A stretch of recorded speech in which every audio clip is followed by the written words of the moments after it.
And now, your ABC6 Storm Tracker weather with meteorologist Nick Morganelli. And good afternoon. Thanks for being with us here on ABC6. Check out the February 2023 temperatures so far. We started off January actually was above normal by 7.4 degrees for the whole month. And then each day, the first 4 days of February, we were below normal. Remember the Arctic blast, right? And now we've been above normal from the 5th through yesterday. The numbers aren't in today yet, but today and tomorrow, I'm thinking it will be above normal and probably average over the weekend. It's cold out west between the 10th and the 14th of February, and it's much above normal is the outlook for the temperatures in the east. That's because of that jet stream flow and the La Nina winter, the cooler waters in the eastern Pacific, creating this pattern that continues this winter. So there it is. Weather headlines: scattered spotty showers this evening. They're very light. It's not a lot to worry about. What we need to worry about is the wind a little bit. The small craft advisory in effect from tonight through Friday night. It's a windy night. It's a windy Friday with gusts up to 35 miles per hour at times. And then dry, sunny weekend is ahead of us. And there's also a strong Monday ocean storm that will be south of New England. So that's for coastal and marine concerns. I don't think we'll have anything inland. We may get a couple of light showers. There might be a raw easterly wind or northeasterly wind from that.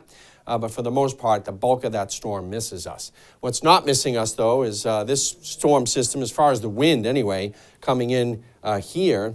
As you look off to the west, there's a big spin here. The storm's getting wrapped up. Lots of heavy rain across Michigan and Wisconsin. There's snow, and there's a band of snow on the northern fringe of this system, but it's transporting a lot of warm air in. There's also a high wind warning right here for parts of Ohio.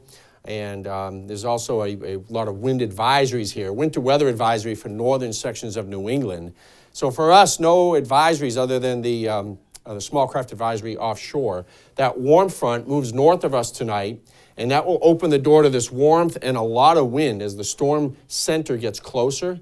So between the high rotating clockwise and the low counterclockwise, we've got a strong influx of wind tonight and tomorrow. Then this front comes through. Here's 5 a.m. It sweeps through here, and we get a strong wind out of the westerly direction. And then eventually it goes to the northwest. So lots of wind. Here's that second cold front. That comes in Friday night. It'll come down here from northern New England. Saturday morning, it'll push through, and we'll have a cooler day on Saturday for sure, but it will be sunny as high pressure builds in. We have plentiful sunshine for Saturday. That lasts into Sunday as well. 48 tonight, just a light spotty shower here and there. We'll have rising temperatures overnight, so we're near 50 by tomorrow morning. Let's focus on the wind though. 5 a.m. tomorrow, you'll wake up and it'll be gusting 20 to 25 miles per hour, and then at 8 o'clock around 30 miles per hour, and then 30 to 35 by the time we get to midday tomorrow. So it's going to be a windy time ahead. The wind diminishes as we get to Friday evening. So tomorrow, 55 with that gusty wind. And for tomorrow's high temperatures, we could reach maybe 56. Look at that, Taunton at 59, 58, Norwood, Massachusetts. We could hit 60 somewhere. How about that? Well, we'll see what happens. It's going to be quite windy, and that tends to mix the air up for sure. So as we go to Sunday, tracking a storm, that storm should be out to sea on Monday.